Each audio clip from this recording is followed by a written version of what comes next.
You're probably wondering why they're called spooky applications, my friends. Hello, hello. And the reason is I didn't have time to change them. And the last semester when I gave out these application problems, it was on Halloween.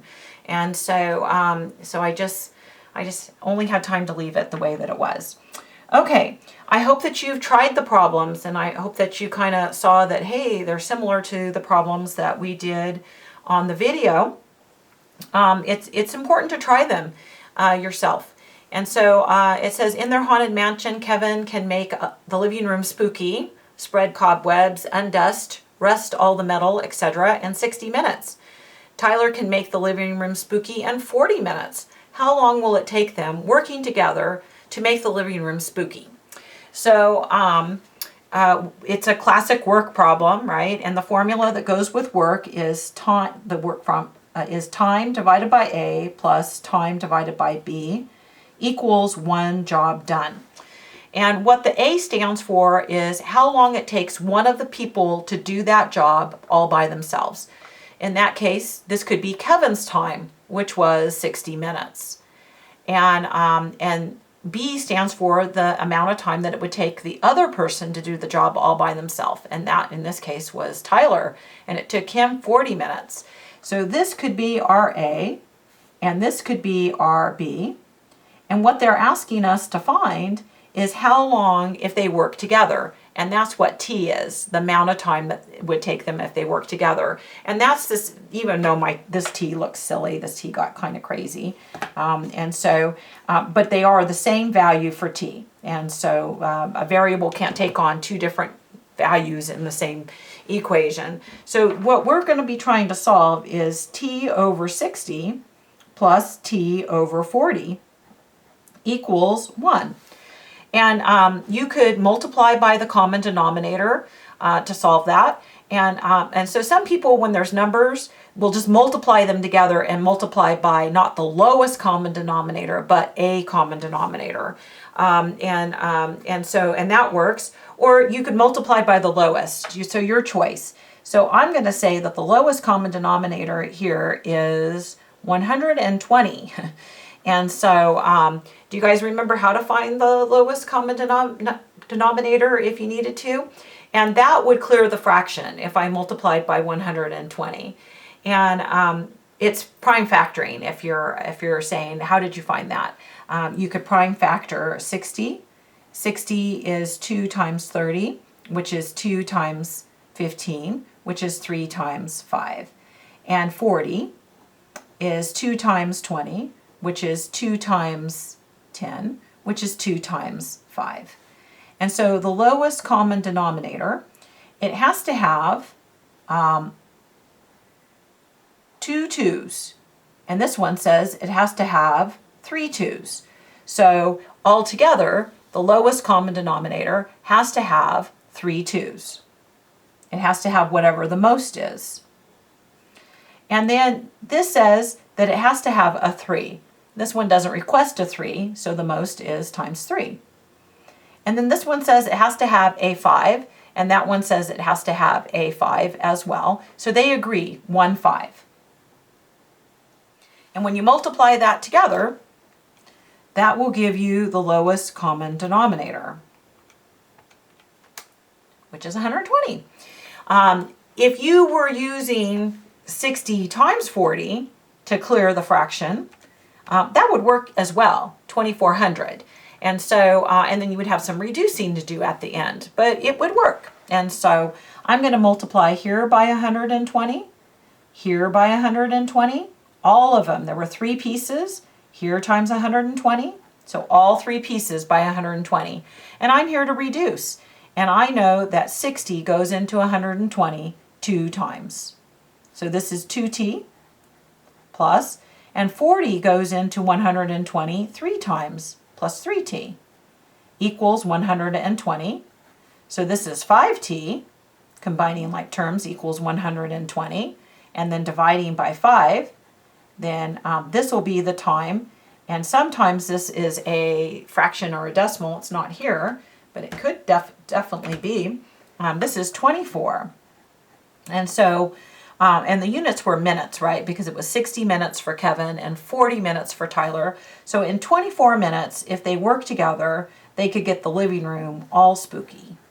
And so that's the story on that problem there. Okay. And then you have this Bigfoot. And I didn't have one that was exactly like this in the notes. And so, but we're gonna give a try to it. We actually did one kind of similar to it, a little bit, not quite perfectly, but we have done one like this, not perfectly like this, but almost like this a little while ago. So we have this person, Roger Patterson, comparing his foot with a plaster cast of the footprint of the Bigfoot that Mr. Patterson said he sighted in Bluff Creek, California in 1967. And we know that height is proportional to foot length. So a person whose foot length is 10 inches is 67 inches tall on average. And then the Bigfoot had a 23-inch long foot. How tall was the critter? And so the idea is that you set up a proportion that goes from height to foot length, or foot length to height. Your choice. It doesn't matter, upside down or whatever. So I'm going to put it the way they said here. I'm going to go height over to foot length. And then we have the average man or woman, it didn't say, so I'm assuming, is the height is 67 inches and the foot length is 10 inches. And if the Bigfoot, so we're going to set that equal to what the Bigfoot had, and the Bigfoot is X inches tall. We don't know how tall the Bigfoot is, so that's his height, X inches. We're trying to find that out. But we know that his foot was 23 inches. And so all of these units should be inches. And so I'm gonna ignore the units and know that X is in inches too. And then now I don't have to worry about the units. And then I would multiply to clear the fraction by 10 times 23, which is 230. So when I multiply 67 over 10 by 230 equals, and when I multiply x over 23 by 230, that ought to get rid of the fraction. So 10 and gives us 23, so this is 23 times 67. And 230 goes into 23 goes into 230 10 times, so this is 10x. And so when we multiply those together, so that's 23 times 67 and 514. So divided by 10, and that will be how tall the Bigfoot is in inches.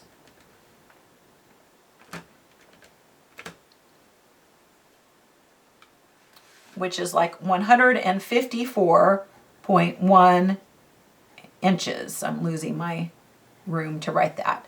So that's the Bigfoot in inches. If I wanted to find out how tall the Bigfoot was in feet, I could do that, and I'm going to go ahead and do that. It didn't ask me to do that. It said, I think it was okay, but you know, someone tells me I'm 154.1 inches, and I think, oh, that's probably pretty tall, because I'm actually almost 67 inches myself.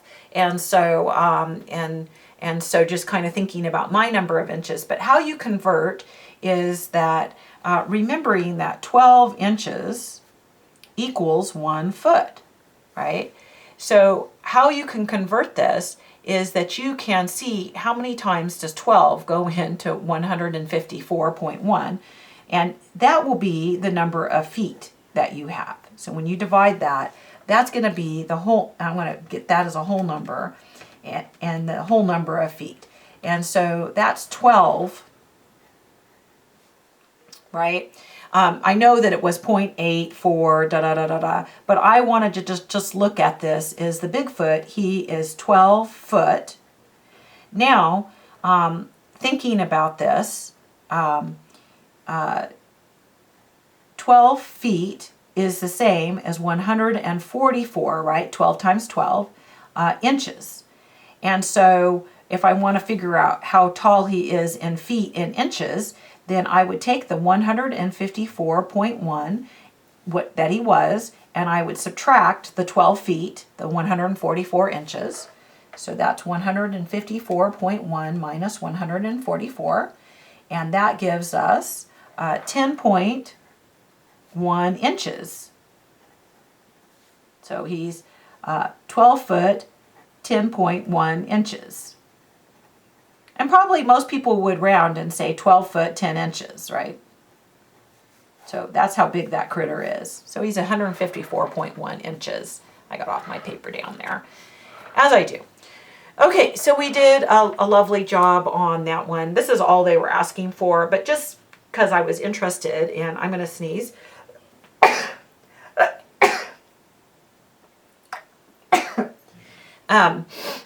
Lucky you weren't here at school for me to sneeze on you, huh?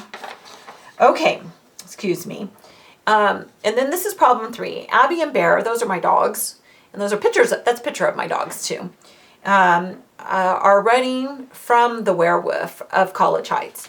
Abby can run just as fast as Bear. Bear runs 8.75 miles before he is caught and eaten by the werewolf. 2 hours later, the werewolf catches Abby. Being part chow chow, she eats the werewolf and then takes a little nap. She is very tired because she has run 13.75 miles. How many hours did Abby run from the werewolf? So, kind of a silly problem, but it's a motion problem. And so we're going to make our chart to fill in our stuff for our motion. So we know that rate multiplied by time equals distance.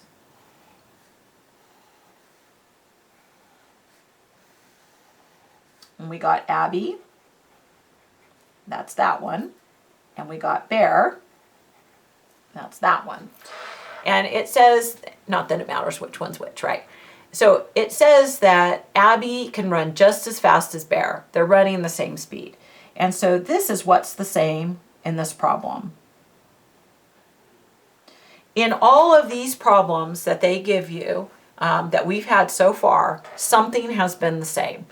Either the rates have been the same, the times have been the same, or all the way back in chapter 1 and chapter whatever else, the distances were the same. And so, okay. And then we can fill out the other parts. So it says that Bear runs 8.75 miles before being caught and eaten by the werewolf. So the distance that Bear ran was 8.75 miles. 2 hours later, the werewolf catches Abby. So the dogs encounter the werewolf, they're together, and they run from the werewolf, right? And Bear gets gobbled up, and Abby doesn't get gobbled up for 2 hours later. So the time that Bear ran until he got gobbled up, oh, but Abby never got gobbled up, huh? Is T, you could call it, or X, whichever one you want to call it, T for time or X if you wanted. It's a variable. But how much longer did Abby run? I'm going to call it X so that we don't get confused. And so, do you guys agree? 2 hours more would be X plus 2 for Abby. And how far did Abby run altogether? Well, 13.75. Okay, and what we know is the rate for Abby equals the rate for Bear. That's what they gave us. But I don't know what they are, except for that they're the same. And then I also remember that rate equals the distance divided by the time, one of those formulas, right? And so I can find it by simply dividing. So I can find Abby's rate. It's 13.75 divided by X plus 2. So that's Abby's 13.75 divided by X plus 2. And Bear, well, he's 8.75 divided by x. That's his rate. And now, if we solve, we're going to find a time, right? Remember? And so that's what we're going to do. How you solve this kind of a problem is you multiply by the common denominator, which in this case is x times x plus 2. So I'm going to do that, both sides, multiply by x times x plus 2. And this side too. And so I'm here to reduce. So the x plus 2 reduces with the x plus 2 and gives me 13.75x equals the x reduces with the x and gives, and you can distribute this right now if you want, or you can distribute right now. So I guess I waited on it, and so I'm going to distribute.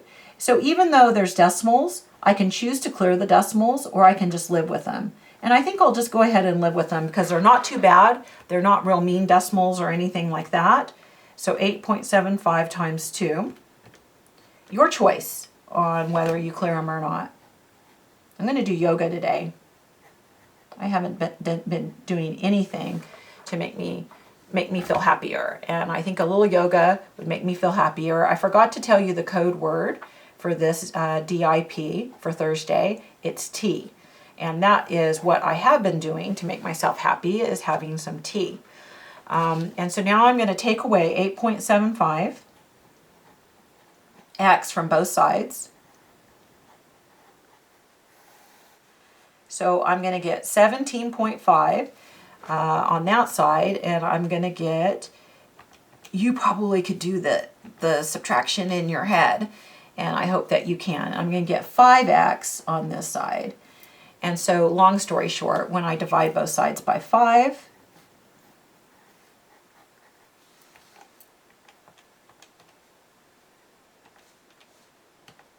I get 7 over 2, which is 3.5. So this is 3.5. Remember, this was time, so 3.5 hours. And so is that Abby's time, or is that Bear's time, or what is that? Do you guys remember? Well, it's Bear's time, right? Is X. And we know that Abby is 2 hours longer. So Abby's time is 5.5 hours. I'm going to add 2 to this. And that's what they were asking, is how many hours did Abby run from the werewolf? So they didn't ask us how long Bear ran from the werewolf, but we found it, right? But we want to make sure that we answer the question, how long did Abby run from the werewolf? And that's 5.5 hours. So we did a lovely job on that problem there, and now we're on problem 4. And I hope that you've tried these. And this is a problem that's similar to the Bigfoot problem, actually. It's a little proportion. And so I hope that you kind of looked at it. So Buffy the Vampire Slayer catches, tags, and releases 200 vampires near the Allied Health Building, which is very close to where we are in Math Science 3, right? 2 weeks later, she observes a sample of 100 vampires and notices that 40 of the vampires have been tagged by her 2 weeks prior. Assuming the ratio of tagged vampires in the second sample holds for all vampires on campus, approximately how many vampires are on campus? And so a silly little problem, but we're going to set it up kind of like we did the Bigfoot problem. We're going to have, and it doesn't matter if we do tagged to total or if we do total to tagged. But we're going to, so I'm going to do tagged to total. So tagged, I'm going to put in my numerator, and total, I'm going to put in my denominator. So that's the tagged vampires divided by the total vampires. And then on my second sample that I had, and I can put either one of them first, it doesn't matter. And I want to know about my population, all of the vampires on the campus. Okay, and those are going to be, we're saying that they're proportional to one another, they're going to be equal to one another. So in that and I'm going to kind of go here. So do I know the total number of vampires in the population on campus? And the answer is that's the unknown, is the total number of vampires. Do I know how many vampires on campus have tags in their ear? Well, yeah, because that's what she did the first time that she went out hunting vampires, is that she caught 200 of all of the vampires and put a tag in their ear. So this is the tagged ones. And then in the second sample, when she wasn't catching them this day, she was just observing them this day. So 2 weeks later, she just went out and she observed 100 vampires. So that's the total number of vampires she looked at, 100. And she noticed that 40 of them had a tag in their ear, were tagged. And if this is equal to one another, then we'll be able to solve for X, and that'll give us an approximation for how many vampires are on campus. This is a way that they used to find out approximately how much wildlife is out there. They would tag them, and they would know how many they tagged, and if they and then go back later and they would look. But they noticed that there was some bias, so they had to make the formula more complicated than this to adjust for that bias, because once an animal has been tagged and caught and tagged, it's harder to catch again. And so there's some, they had to make the formula more complicated than this, but this was is a rough estimate. And so how you solve this is you multiply by the lowest common denominator, which is 100x in our case. You could reduce this and then it would be different, but I decided, I don't know, I wasn't even thinking that 40 over 100 reduced. If you notice it reduces and you want to reduce, more power to you.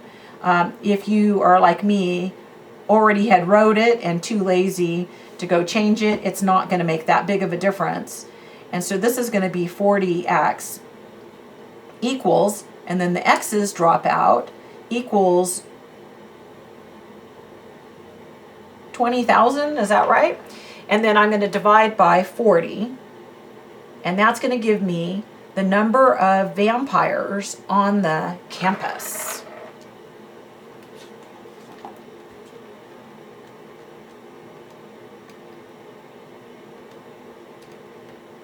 Okay, 500. 500 vampires on the campus.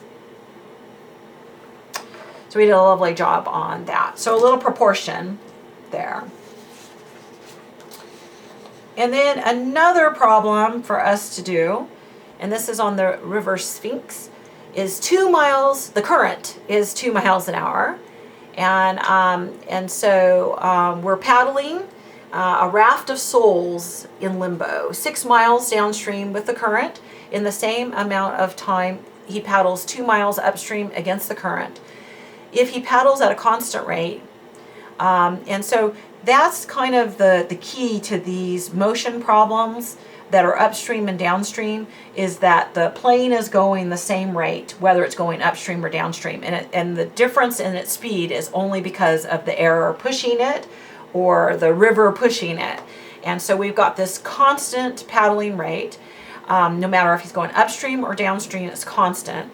What is the rate that he paddles? And so we're going to find that out here.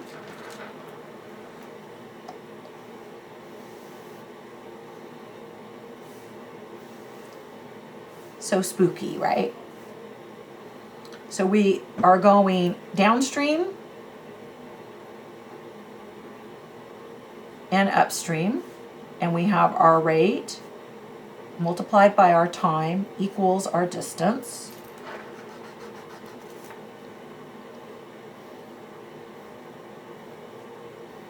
Okay, so we know that when you're going downstream, that you get S plus C as your rate. And S is the speed that you're trying to paddle, or the speed that your motor is taking you, or the speed that you would go in still water. And the C is the current, which in this case is 2 miles an hour. So going downstream is S plus 2. Going upstream, you guys remember what that is? S minus C, and C's 2, so S minus 2. And then what's the same in this problem? The time, right? The time is the same. So they said the time is the same amount of time. And the distance going downstream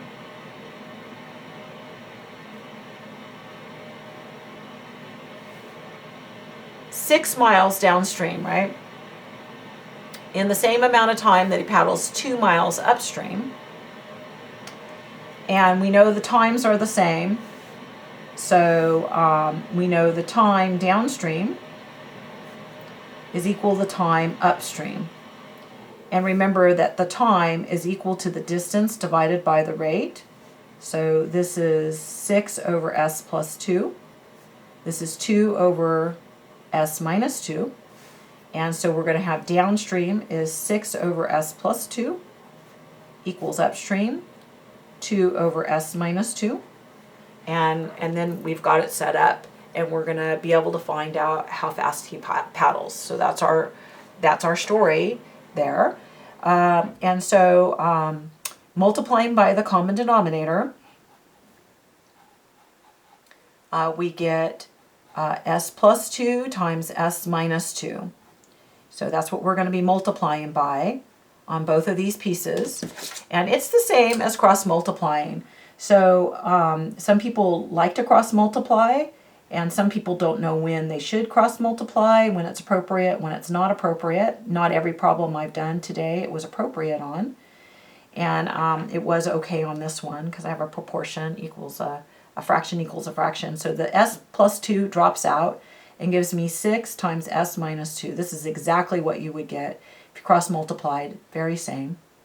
2 times S plus 2. There's other times when it's inappropriate to cross multiply, and so since that's why they didn't show you, because they didn't want to talk about all of those things.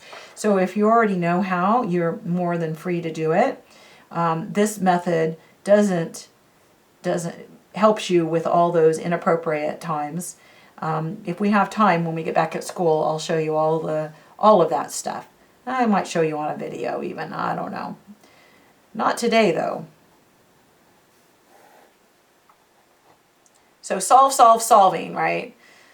Is that 16? 12 plus 4 is 16. Maybe I've gotten too hungry to be able to even do basic adding. It is 16, and I'll divide by 4 and I get S. So S is actually 4. So 4 miles per hour is the rate that the souls in limbo are going down the stream.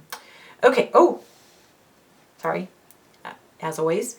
Okay, I already told you the code word was T. I'm hoping that you're doing some work, and today I'm going to send out the email for all of the code words for the whole week. And remember, the code words can all be found on the DI piece, on the daily incentive points. And so what you're to do, those points that you're getting for is to make sure that you're doing the problems. That's on your honor, that you're trying them yourself. It doesn't really actually do you any good to just copy it down. It might help you if you've tried to solve it and you got stuck to look at the video. And so this is for people who have tried it really. Andrea is having time to help you. And I've been having some time to help you, and we're going to get on some more regular time to help you with technical difficulties.